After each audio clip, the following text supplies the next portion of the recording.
Bharatiya Janata party के तमाम नेताओं की बैठक ली गई, एजेंडा तय किया गया और इस एजेंडे के तहत फिर वहां पर काम शुरू हुआ फर्जी वोट जोड़ने का और घटाने का। 14 तारीख को मैं जो इलेक्शन कमीशन की वेबसाइट के ऊपर जो डाटा है वो मैं आपके साथ शेयर करना चाह रहा हूं। उसमें जो बीएलए हैं वो जो ऑब्जेक्शंस देते हैं बीएलओ को और बीएलओ फिर ऑनलाइन उसको करता है, उसका डाटा है। भारतीय जनता पार्टी ने 17 दिसंबर से लेकर 14 जनवरी तक 937 बीएलए ने 211 नाम जोड़े जाने का और 5,694 वोट गठाए जाने का, काटे जाने का आवेदन दिया।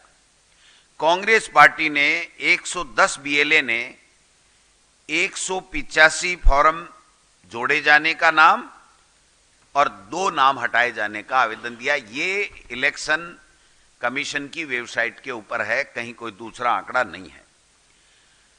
13 तारीख को अमित शाह जी जाते हैं, सीएमआर में 4 घंटे रुकते हैं।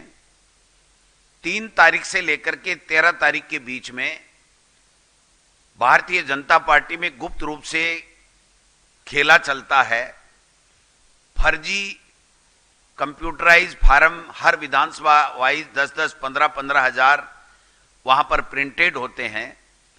सभी विधायक और विधायक प्रत्याशियों को वहां पर बुलाया जाता है, जिसमें मंत्री भी शामिल होते हैं, और उसके बाद में उस पेन ड्राइव के आधार के ऊपर वो जाकर के 13 तारीख शाम को, 14 तारीख और 15 तारीख को हर विधानसभा क्षेत्र में कहीं 10,000 फार्म, कहीं 20,000 फार्म, कहीं 15,000 फार्म, इस तरीके से ये आंकड़ा नाम काटे जाने का, और विशेष रूप से उन विधानसभा क्षेत्रों को चिन्हित किया जाता है जहां पर या तो कांग्रेस पार्टी 1,000, 2,000, 3,000 के लगभग जीती हो, वहां पर नाम ऐड करने के साथ साथ नाम काटे जाना, वर्ग विशेष के कांग्रेस आइडियोलॉजी के लोगों के नाम काटे जाने के फार्म दिए जा रहे हैं। और उनके पास एक ऐसा डाटा भी था कि जो राजीव गांधी युवा मित्र हमारी सरकार के समय नौकरी लगे थे, उन लोगों के हों चाहे दूसरे जो डबल इंजन की सरकार से नाराज कुछ जो वर्ग है, जो लोग हैं, वोटर हैं, उनका डाटा भी उनके पास था। और उस तरीके के लोगों का एक समूह बना करके या 60 साल से ऊपर के ग्रामीण परिवेश के लोगों के, उनके सबके वोट काटने के लिए आनन फानन में फार्म दिए जाते हैं।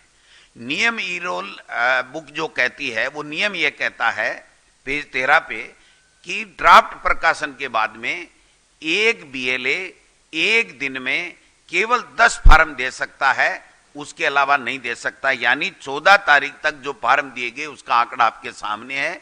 उसके बाद में ये जो फार्म दिए गए वो बीएलए फर्स्ट जो उनके विधायक, मंत्री और विधायक प्रत्याशी हैं, उन्होंने भी साइन करके दिए।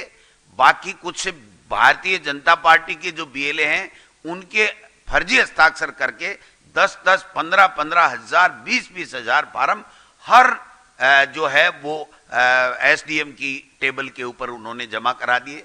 मेरे खुद के विधानसभा क्षेत्र में 627 फार्म दिए और 2,000 फार्म दूसरे दिन फिर लेकर के गए, एसडीएम ने उनको मना कर दिया। जूली साहब स्वयं बताएंगे इनके विधानसभा क्षेत्र में किस प्रकार का किया गया। अब 3 दिन से लगातार भारतीय जनता पार्टी के जो बीएलए जिनके हस्ताक्षर फर्जी करके ये जो खेला गया है, उसमें उन्होंने आकर के मीडिया के सामने बाइट दी कि हमने हस्ताक्षर नहीं किए, हमारे फर्जी हस्ताक्षर हैं, फार्म भी अधूरे हैं, मोबाइल नंबर भी बहुतों सौ में नहीं है। इस प्रकार से जो मेरे पास एक डाटा है, जो सरकार का अधिकृत डाटा है, 15 तारीख को जब हमने इलेक्शन निर्वाचन आयोग से वहां पर जाकर के नवीन महाजन साहब से निवेदन किया कि ये खेला चल रहा है और इस तरीके से भयंकर प्रेशर में भारतीय जनता पार्टी के नेता, मंत्री तक एसडीएम को फोन कर रहे हैं, आप 3 साल यही नौकरी करने हो, आप इस तरीके का जो है वो फार्म हमारे एक्सेप्ट कीजिए और चढ़ाइए। तो ये जो भारत जो जिला कलेक्टरों से सूची मंगाई है, मैं एक एक के विद सिग्नेचर उनकी जो कॉपी आपके सामने प्रस्तुत करूंगा। अगर आप कहेंगे तो सारे हम लोग कॉपी आपको दे देंगे।